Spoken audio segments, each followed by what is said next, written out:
Agora foi a vez do chefe da Red Bull falar sobre Hamilton, sobre Liam Lawson, crítica de Verstappen, Leclerc opina sobre Mônaco, detalhes sobre o carro, detalhes técnicos sobre o carro da Ferrari. Red Bull também criticou Hamilton. Entrevista de Leclerc, de Piastri e do presidente da FIA sobre os motores V10. Bem-vindos ao canal Treta F1 com as principais notícias do mundo da Fórmula 1 para esta sexta-feira, dia 21, meus amigos. Com exclusividade de direto para o assunto, deixa o like no vídeo, inscreva-se no canal e compartilha para os amigos. Ontem, o conselheiro de pilotos da Red Bull opinou sobre Hamilton na Ferrari. E agora chegou a hora do chefe da Red Bull opinar sobre isso. Perguntaram para ele se ele também concorda que Hamilton é um forte candidato ao título esse ano. E ele respondeu que se o Hamilton começar bem e tiver uma equipe por trás dele, o apoiando, e se ele encontrar sua confiança e aproveitar essa energia, então sim, ele vai ser um verdadeiro candidato para este campeonato. Mas ele fez uma ressalva, dizendo que vai depender de como será o relacionamento dele com a equipe, principalmente no início da temporada. E ele também enfatizou que Hamilton é muito bom, e se ele for energizado pela equipe, torcedores e tudo mais, com certeza ele vai ser uma ameaça real neste ano. Disse Christian Horner, o chefe da Red Bull, pessoal. Mais um que tá reconhecendo, hein?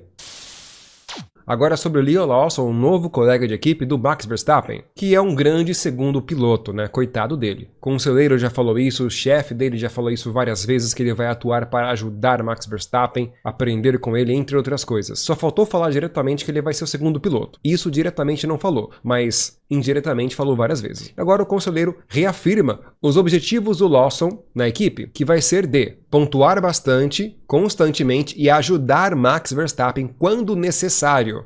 Mas não é apenas isso não. Olha isso, cara, ajudar Max Verstappen. Fala isso escancarado, né? Ele ainda falou que o Max está de bom humor e está esperando os primeiros quilômetros nos testes no Bahrein. E também diz que Max Verstappen está ansioso para começar as corridas e que ele está muito bom, além de estar em bom humor. O cara está de bom humor. O que ele quis dizer com isso, hein, pessoal? Verstappen de bom humor, essa é boa, hein?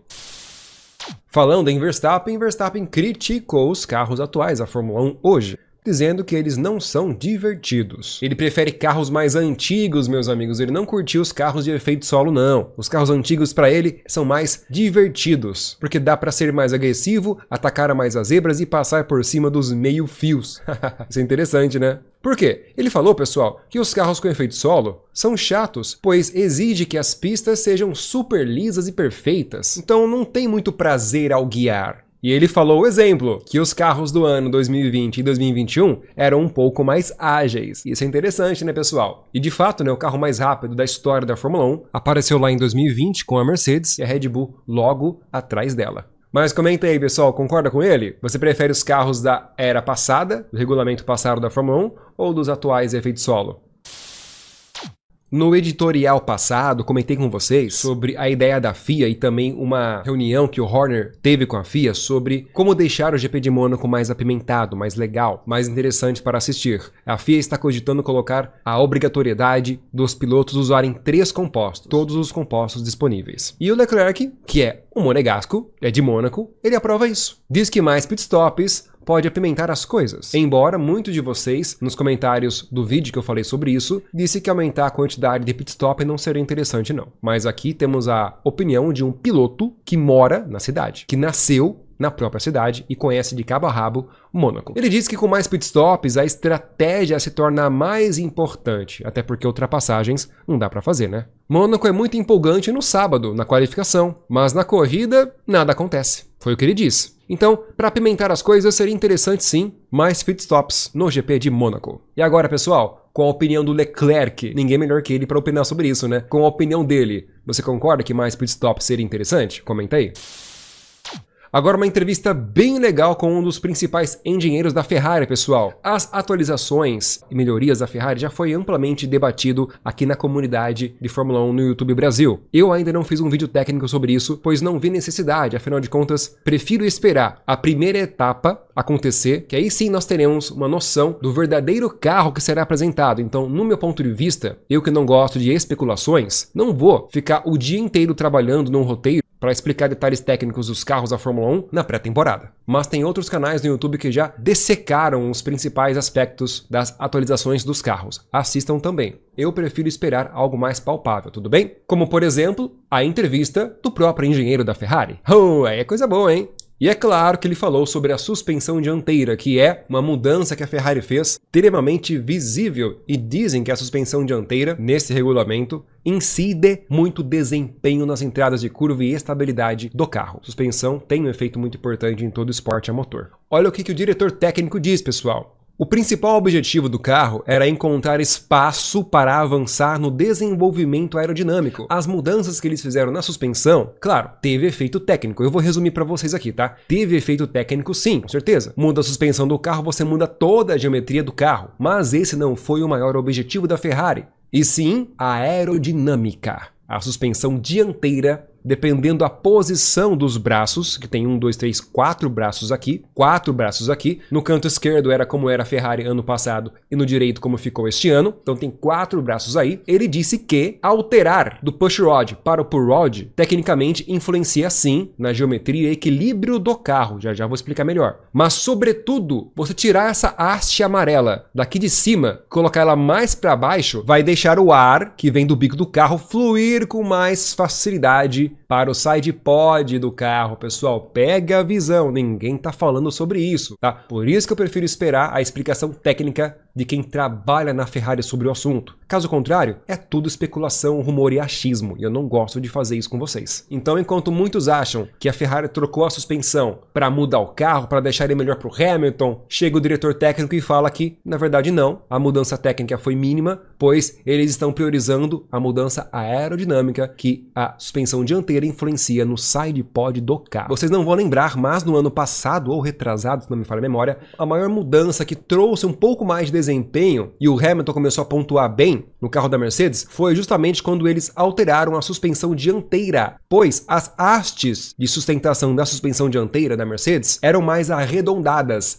E o que eles fizeram? Mudaram a posição das hastes, ok? Transformaram as hastes ao que pode parecer uma asa de avião, com um formato muito mais aerodinâmico, apontando elas, utilizando-as como um fator de direcionamento do ar. Tanto que, após a Mercedes ter feito essa atualização, eles também inseriram essas pequenas hastes aqui na parte lateral do bico do carro para continuar direcionando ar para a parte inferior do side pod. Então, pessoal, ninguém está reparando nisso, mas a suspensão dianteira influencia muito na aerodinâmica do carro. Então, de forma resumida, estou trazendo essa informação que veio da própria diretoria técnica e engenharia técnica da Ferrari, pessoal. Não é achismo, nem especulação. É dados e informações reais. Beleza? Pega a visão da Ferrari, hein? Leclerc fala sobre o duelo contra Hamilton, o inevitável duelo entre os dois, né? Olha, ele falou que tá muito confiante nas habilidades dele. Eita, meus amigos, eu acho que vou fazer uma enquete. Vou fazer uma enquete, pessoal, postar aqui no canal. Quem vai fazer mais pontos nessa temporada? Hamilton ou Leclerc? Quero ver o resultado, hein? Ele diz que definitivamente vai ser um grande desafio, talvez um dos mais difíceis da carreira dele, pois Hamilton é um piloto extremamente bem sucedido e estar na mesma equipe que ele também é uma grande oportunidade para aprender e, principalmente, provar a habilidade do Leclerc. Então ele está muito motivado com a sua nova aventura. Hamilton é um grande companheiro de equipe que está sempre estimulando o Leclerc a melhorar.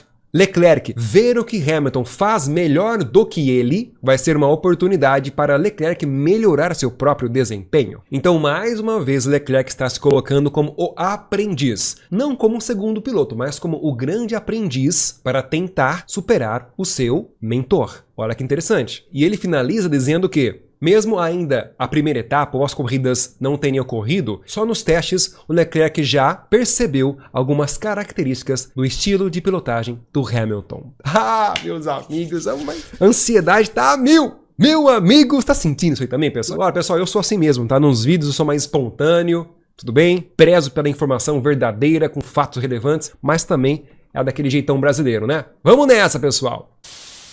Piastri, que é um piloto mais tranquilo, quieto na dele. Depois de o Norris falar segunda, terça, quarta e quinta, chegou a vez do Piastri soltar a voz. A prioridade de Piastri para este ano é ritmo de classificação. E ele já avisa, ele melhorou como piloto. Norris, o Norris que se prepara, meu amigo. Ele falou que honestamente ele é um novato na Fórmula 1. E também, a temporada passada, 2024, a maior dificuldade dele foi na qualificação, mas ele sentiu que ele melhorou como piloto em muitas outras áreas e em muitos outros aspectos. E ele pode garantir que vai se qualificar melhor do que ele fez no ano passado. Então ele reconhece que ele não era bom na qualificação, mas que neste ano melhorou bastante, tanto na qualificação, em ritmo de corrida e em vários aspectos como piloto. Uma entrevista bem genérica e padrão, certo? Mas o que ficou bem nítido aqui é que ele não está se colocando como o segundo piloto da equipe. Norris está a todo momento dizendo que ele é o candidato para vencer Hamilton, para vencer Max Verstappen, para ser o campeão. Mas e o colega de equipe dele, Piastri? Como é que fica na história? Tá aqui, ó. Já mandou o aviso. Ele melhorou como piloto. Interessante.